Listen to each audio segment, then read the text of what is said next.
Is Hayden Patriquin the best offensive pro player on the planet? Let's find out. And also, let's get some tips that we can add to our play. Welcome to our state-of-the-art pickleball strategy lab. We're going to go back out to the court in a minute and I'll show you two different ways that you can bring Hayden's approach into your game. But first we're going to do some game tape breakdown where we're going to look at three areas that make Hayden Patriquin the most dangerous offensive player on the planet. The first two build to the third, and the third is the one that really sets him apart. So what makes Hayden Patriquin so dangerous on the court? The first thing is his offensive proficiency from different attack points. Some players are proficient attacking out of the air, such as Federico Staksrud, Ben Johns, and Andre Deascu with their backhand roll volleys. Other players are proficient attacking off the bounce, like Dylan Frazier, Gabe Tardio, and Deco Barr. But it's rare to find a player who can attack from all positions. Say you want me to attack the best player on the planet from my backhand, no problem. Happy to do that and then put it away. Right? No problem with the backhand flick attack there. You want me to attack from the forehand side? I have no problem with that either. I'm going to attack the big man Deco Barr here with a forehand flick right there. Boom, overpowering Deco Barr. So those are out of the air. Right? Now let's see Hayden attacking off of the bounce. Can he do both sides? Can he do forehand and backhand? Let's see. You want me to attack off the forehand side? No problem. Again, against Deco Barr. You want me to attack off the backhand? Again, no problem. So Hayden Patriquin can attack from both wings, forehand and backhand, off the bounce as well as in the air. If you can think of another pro player, man or woman, who has the offensive bandwidth of Hayden Patriquin, let me know in the comments below. And if you can't think of anybody, you can just put HP down in the comments. The second part of Hayden Patriquin's game that makes him the most dangerous player on the planet is his dinking. And this is an often overlooked part of the offensive game. Players think to play offensively, you just need to attack everything. But if you want to play a good offensive game, you need to be able to stay in rallies like Hayden does here. You're going to see him dinking to all spots. The middle, you see him dink cross court. He has no problem dinking forehand and backhand, as you see in a second.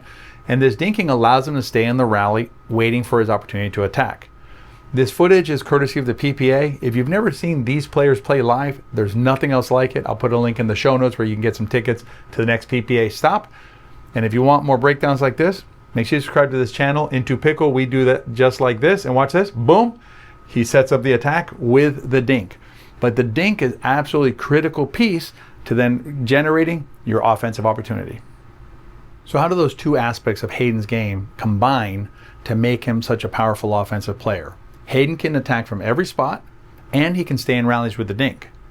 When you put those two together, Hayden becomes unpredictable. You don't know what Hayden's going to do with his next shot. Other players are proficient attackers from certain spots, but not from others. The examples I gave earlier. You can expect that Ben Johns will roll a volley from his backhand side if you leave it high. However, if it bounces to his backhand, you never expect him to attack. For most players, you can identify sides or shots that they're not going to attack. With Hayden, he'll attack either side and any shot, volley or off the bounce. What I'm going to show you now is a couple of different dink setups by Hayden, and we're going to try and determine whether we can predict what he's going to do. So this first one we're going to run here, he's going to attack through the middle here. So that's a successful attack against Gabe and Ben, leaves them frozen. And this next one here, he's going to dink from essentially the same shot. Now I'm going to do a side-by-side, and we're going to run them slowly so you can see how they basically look the same. So you can see the setup for both of these shots looks identical. Which one's an attack, which one's a dink. On the next piece, you can see it a little bit because of the preparation, a little more pullback. But when you run it in full speed, it's really hard to tell the difference in real time.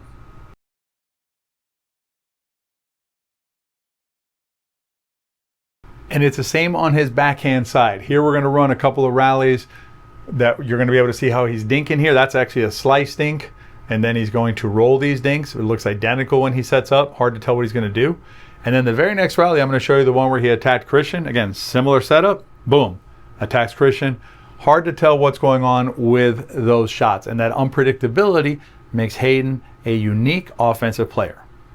Let's go back out to the court, and I'm going to show you 2 different ways that you can bring in some of Hayden's strategies into your play. Step number 1 is to be able to handle unattackable dinks. So attack dinks that you can't even attack off of the bounce. You need to be able to keep those balls in play. If you miss a lot of these kind of dinks like this, then you're going to become predictable. What you want to do is you want to make sure that you're able to sustain a dink rally, whether that means that you're able to push it back with some aggression, or you just have to basically stay in the rally. Whatever you have to do, what you want to avoid is hitting the net with your dinks. Because if you hit the net with your dinks a lot like that, then what happens is you become predictable. Your opponents will say, he can't dink, he's just going to have to attack. So step number 1 to adding Hayden's type of offensive into your game is to be able to withstand the dink.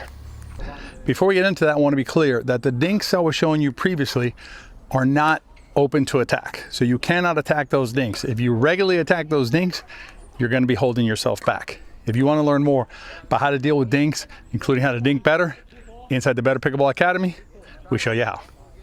Now that we know that we can stay in the dink, we're going to add another layer, which Hayden does, which is to have deception in his shot. These dinks are going to be attackable dinks. What we want to do is we want to make our shots look the same. So if I set up the dink like that, what I want to do is set up for my attack the same way. What I want to avoid is doing this. I'm going to attack. Big turn, big rip, giving the game away. Everybody knows what I'm doing. Instead, what I want to do is set up the same way that I was going to dink, like that, but the next time I'm going to attack it. Now, what makes Hayden so powerful is that not only can he do the attack from there, it's the amount of pace that he can generate from that very spot. So if I can set up and you don't know what I'm going to do, it adds a layer of deception into my game that makes me that much more formidable from an offensive standpoint. I'll put a link up here to the Better Pickleball Academy, and I hope to see you there.